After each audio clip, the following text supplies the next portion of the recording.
really quickly, I want to make this E&L speculation video about some of their upcoming products.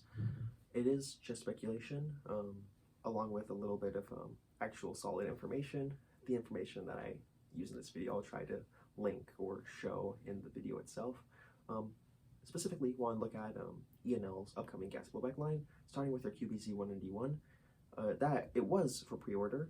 It was, I think they halted the pre-orders, at least for now. It was for pre-orders on WGC Shop in Hong Kong, and it was going for about $580-ish. I'll put a link to that in the description. Like I said, I'll put links. I'll try to put some of this stuff on screen. And this is not a true GBBR, meaning that it uses CO2, I believe 33-gram CO2 canisters in the back. This Airsoft adapted system can be used with 33-gram CO2 cartridges that can be inserted into the buffer tube, along with an optional HPA setup. Or it can be used with inline HPA after sliding away the grip's base plate. And HPA seems to be the way to go. US Airsoft demos the HPA on in his own demo video of it. I highly suggest checking that out. Again, linking that in the description.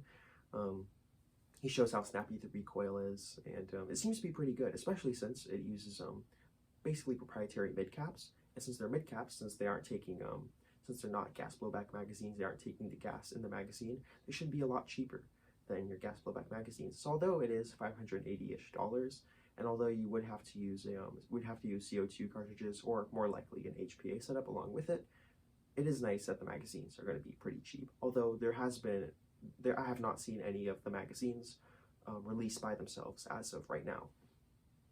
Focusing on the other two GBBRs that E&L is putting out, their AKM, their Type 56. First of all, looking at their AKM, it looks stunning. It's absolutely beautiful. If you take a look at this is a Frankenstein E&L AG that I have.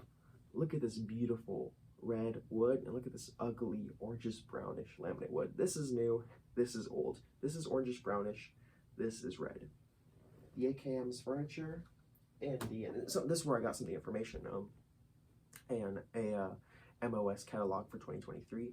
The E&L AKM's furniture looks red, so that's awesome. They're bringing back the nice classic red instead of their newer laminate orangish, brownish, reddish. It doesn't quite look as good, so I'm really glad they're bringing back that reddish furniture. It does not have a rail on the side. It's an AKM, not an AKMN, which is kind of a bummer. Additionally, the wood is plywood, as in contrast to the Type 56's catalpa wood, but I'll touch on that later.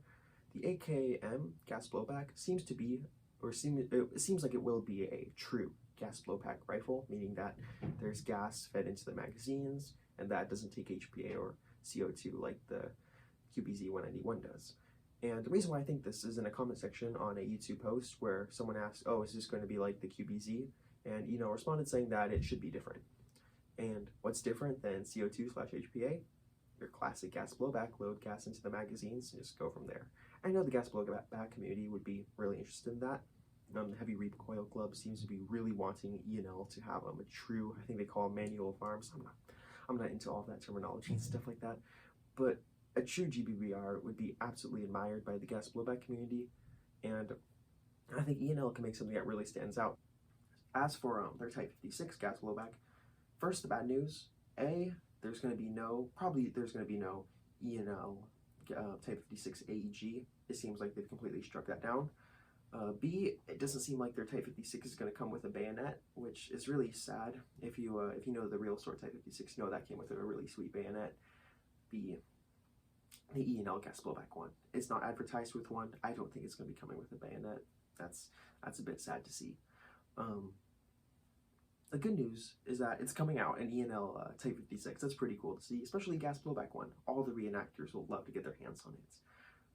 It has catalpa wood in contrast to the plywood wooden furniture on the AKM, and the finish on it looks pretty nice. I mean, it's I'm not really into Type 56s versus actual Russian AKMs, so I can't really comment too much on that there.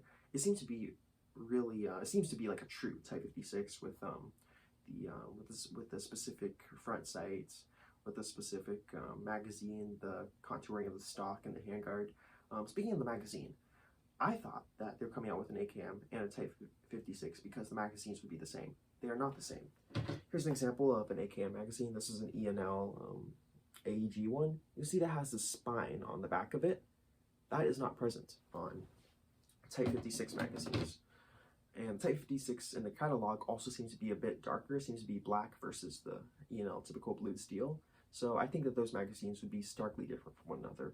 Are they compatible? Possibly, I would think so, but that's pure speculation. But the magazines do seem to be different. The finishes on the guns do seem to be different. Like I said, the wood types are different. That's to be expected. Release dates for those, no idea. E&L seems to be delaying stuff, so maybe if they don't even come out in 2023, I would not be surprised if they didn't come out this year. So I just want to touch on a couple things that I didn't previously. First, the size of these gas blowback bodies. Now, in my opinion, and this is just pure speculation, E&L is going to be like GHK. This is just what I think personally, that E&L, like GHK, is going to have gas blowbacks that are built on the bodies of AEGs, and since AEGs have longer bodies to accommodate that larger gearbox, they have larger bodies, longer bodies, which means that they aren't quite one-to-one with an actual AK, meaning that you can't put on certain parts such as an actual AK dust cover.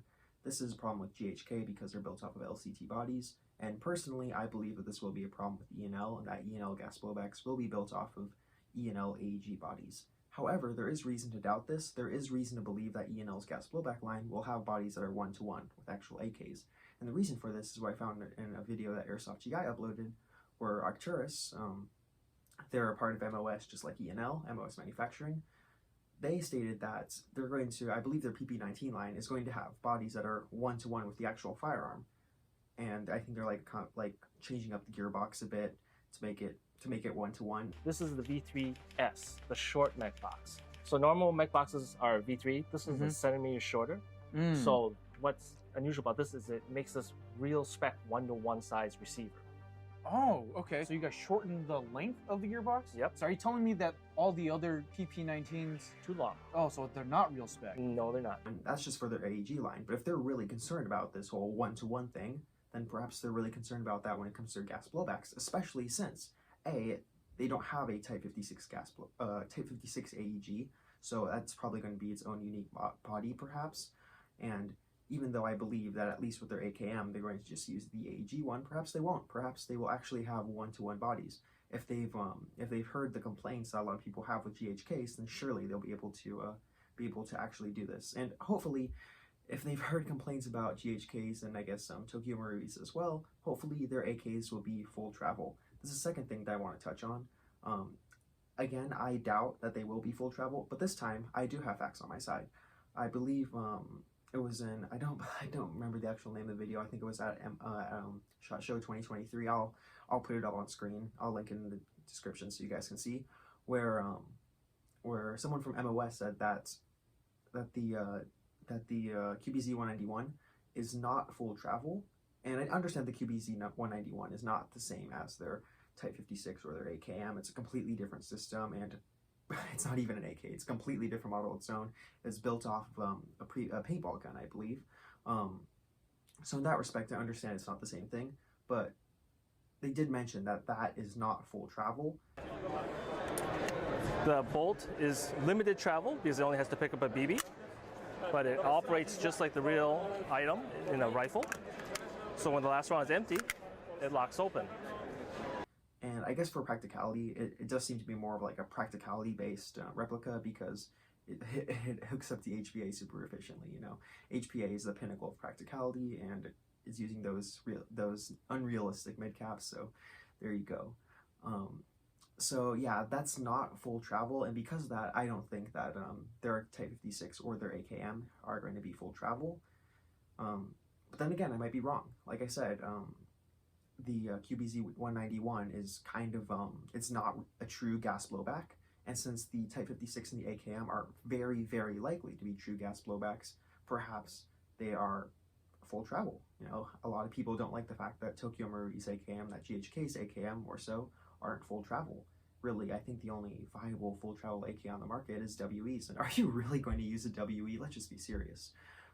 So if E&L puts out a full travel AKM or full travel Type 56, I believe that'd be very popular. Even if it's not up to snuff with performance, if it's not quite as good as a Tokyo Marui AKM, I still think the full travelness would make it really, really popular. And like I said, if it has a body that's one-to-one with an actual AK, you can put on like actual real steel dust covers, for instance. I believe that would also make it really popular.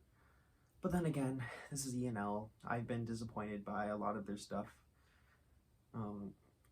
One of my favorite airsoft brands for sure, but just oftentimes disappointed by what they put out. Not as much as LCT. I still really, really, really dislike LCT, and I have my own reasons for that. But I'm just really pessimistic about these upcoming E&Ls. Who knows? Maybe they will actually really be diamonds in the rough. Maybe they'll be just something really worth getting. I have this E&L Romanian lower handguard and upper handguard that I would love to put on a gas blowback AK. So here's to it being a 1-to-1 scale, full travel gas blowback. Like I said, most likely going to be a true GBBR, so who knows, maybe the gas blowback enthusiasts would be really satisfied by it. Who knows, maybe I'll be really satisfied by it. Maybe I will get one and put out one of the first reviews on YouTube. We just gotta wait and see. Of course, if I get any more information about any of this, I'll make update videos. Perhaps I'll just add some stuff in the description or the comment section. But just let me know if you guys know anything else I haven't touched on throughout this entire video. I'm sure there's stuff that I don't know that's out there floating around, but I tried to get as much information as I could, and I tried to put it into one coherent video. I know it's gone on a little bit far. I like to ramble a bit, but I'm sorry for that. Thank you guys for watching. Hopefully you guys learned something, and I'll see you guys later.